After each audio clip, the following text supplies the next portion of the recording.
ሰላም ሰላም ጤና ይስጥልኝ ሀገሬ ልጆች እንዴት ናችሁ? መቅደስ ያፍሻ ማሞ ልጅ ኢትዮ ጃጎ ነኝ። እንግዲህ ዛሬ ሮብ ነው። ሮብ ደግሞ ቬጋን ነው እና አሁን ይሄኛው ምን እንደሚባል አላውቅም።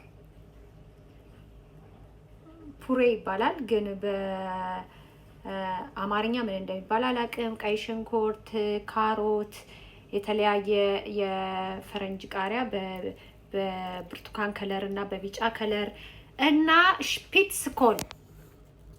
ሽፒትስኮል ከዛ ደግሞ እንትን ይመጣል እንጉዳይ።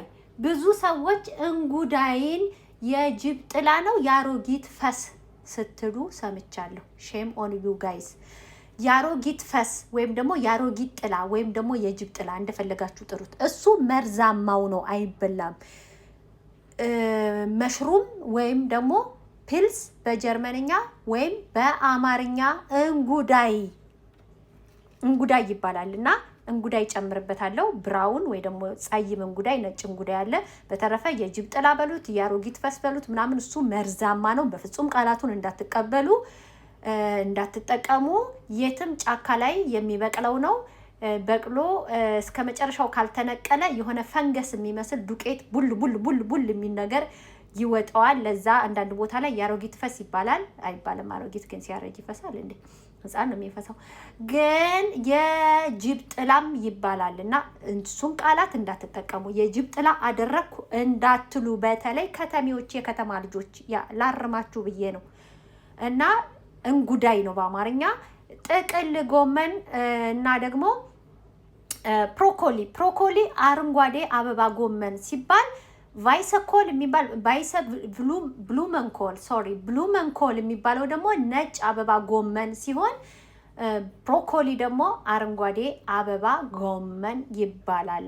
ጥቅል ጎመን፣ አረንጓዴ አበባ ጎመን፣ ነጭ አበባ ጎመን በመባል ይታወቃል ማለት ነው። የአትክልት ስም በብዛት በተለይ አይ ዶንት ኖ የከተማ ልጆች ናችሁ ብዬ የማስባችሁ ሰዎች በአማርኛ ትክክለኛ እንትኑን አታውቁም ማለት ነው። በጣም ብዙ ሰው በሚባል ከከተማ እስከ ክፍለ ሀገር ያሉ ልጆች ግን እንጉዳዩን የአሮጊት እንትን የጅብ ጥላ ስትሉ ሰምቻለሁ። የጅብ ጥላ አይባል። እናንተ የጅብ ጥላ የምትሉ ጫካ ላይ ዝርግት ብሎ የሚበቅለውን ሲሆን ይሄ ደግሞ እንጉዳይ ይባላል። እንደዚህ አይነት ነው እንጉዳይ ሁለት አይነት ዘር አለው። እኛ በተለምዶ የጅብ ጥላ የምንለው እጅግ መርዛማ የሰው ልጅ ሕይወት ሊያጠፋ ሁሉ ይችላል። እንጉዳይ ደግሞ መርዛማ ያልሆነው ነው ማለት ነው። በአካባቢያችሁ ላይ ምናልባት ዩቲዩብ ላይ አይታችሁት አካባቢ ላይ ጫካ ላይ የበቀለውን ዝም ብላችሁ ነቅላችሁ በልታችሁ በሽተኛ እንዳትሆኑ እንዲሁም ሕይወታችሁ እንዳያልፍ በጅብ ጥላ መካከልና በእንጉዳይ መካከል ትልቅ ልዩነት አለ።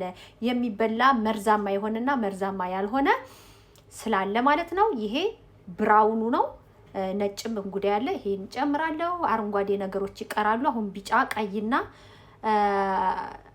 እንዴት ነው አረንጓዴ ይባላል። ኦኬ አረንጓዴ ያለው አሁን የቀረው ቀይና በትክክል አረንጓዴ ከለር፣ በደንብ ደማቅ አረንጓዴ ከለር ማለትም እንደዚህ እንደቅጠሉ ደማቅ አረንጓዴ ከለር ይቀራል። ጨማምሬ ከዛን ይሄን ተራ በተራ ካበሰልኩት በኋላ ፓስታ ቀቅያለሁ። በፓስታ አትክልት በፓስታ ይበላል ማለት ነው። ቤታችሁ ውስጥ አትክልት ካለ ቤታችሁ ውስጥ ያለውን አትክልት ቶሎ ቲንክ አድርጋችሁ ቶሎ ወደ ጭንቅላታችሁ ላይ ክሊክ አድርጋችሁ ብዙ አትክልቶች አሉ፣ እነዚህ ሊበላሹ ስለሚችሉ ዛሬ የተሰራው ምስርም ሆነ ቀይ ወጥም አልጫውም ቅቅሉ ለነገ ይቀመጥ። ዛሬ ሮብ ነው፣ አትክልቱን ልስራው። ነገ ደግሞ የጾሙን ነገር አንደክድካችሁ መብላት። ዛሬ አርብ ነው።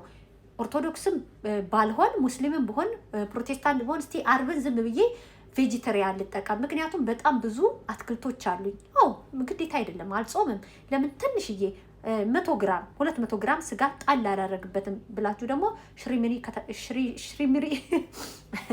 ሽሪሚሪ እንደዚህ ከተፍ አድርጋችሁ ስጋውን በእንደዚህ አይነት ቅርጽ ከዛ በኋላ ጨመርመር አድርጋችሁ ከሽንኩርቱ ከስጋው ጀምራችሁ ከዛን ከካሮቱ ቀጥላችሁ ከዛ በኋላ ከሽፒትስኮል ወይም ደግሞ ጥቅል ጎመንም ካላችሁ የጥቅል ጎመን አይነት ዘር ነው፣ ግን ይሄ ሽፒትስኮል ነው እያላችሁ በተራ ቀደም ብሎ የሚበስሉትን ወደ ኋላ ቶሎ የማይበስሉትን አስቀድማችሁ በማቁላላት ቆንጆ ትንሽዬ ፓስታ። አሁን የኔ ፓስታዋ በጣም ጥንጥዬ ናት። ትንሽ ፓስታ ነው ያደረኩት፣ ምክንያቱም አትክልቱ ብዙ ነው።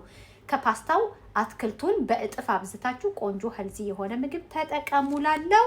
ቪዲዮው የኔ ለመሆኑን ለማስመስከር ፊቴን ላስገጭ ብዬ ነው፣ ለእናንተ ብዬ ሳይሆን ፌስቡክ ላይ ስፖስተው የኔ መሆኑን ፌስቡክ እንዲያውቀው ወይም ዩቱብ እንዲያውቀው ነው። እወዳችኋለሁ። ክረምት መጥቷል። ምግብ ይሰራል፣ ይጨፈራል፣ ላይፍ ይገባል፣ ይወራል። ዩቱብ ላይ ደግሞ በደንብ ተመልሻለሁ። ባይ። ቲማቲም አረኩበት ትንሽ ፓስታው ደረቅ እንዳይል ከአትክልቱ የከታተፍኩት አትክልት አያችሁ። አትክልት ሲከተፍ በጣም ብዙ ይመስላችኋልና በተለይ ስታዩትና ሲሰራ እንዴ የት ገባ ምናምን ብትሉ ክፉ አሰሪዎች ካላችሁ ጎመን አትክልት ነገር ሲከተፍ ነው በጣም ብዙ የሚሆነው። ሲሰራ በጣም ጥንጥዬ ነው ላችሁ ፈልጌ ነው። እዚህ ላይ ፓስታውን ጨምራለሁ። ፓስታውን ወስጄ ግልብጥ ግልብጥ ግልብጥ ግልብጥ ግልብጥ ያ የሮብ ምሳቆይ ልቀላቅለው በሁለት እጄ። ፓስታ በአትክልት እስቲ ይቀመስ ይቀመስ ይቀመስ ይቀመስ ይቀመስ። delicious delicious delicious delicious. Oh my god.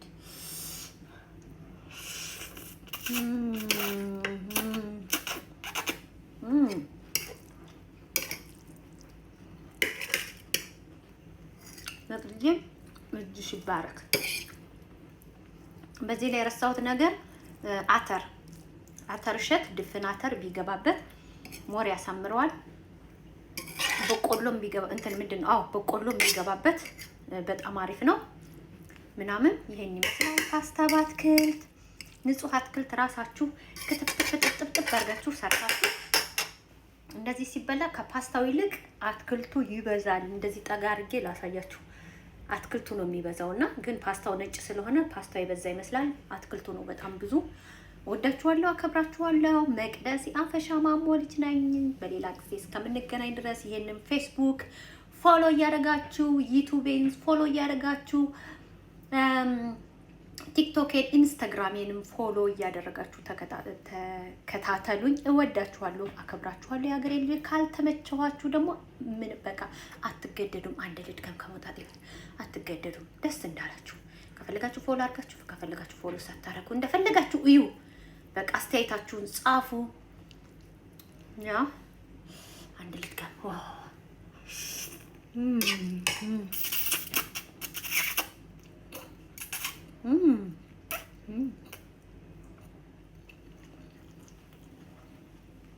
delicious lecker.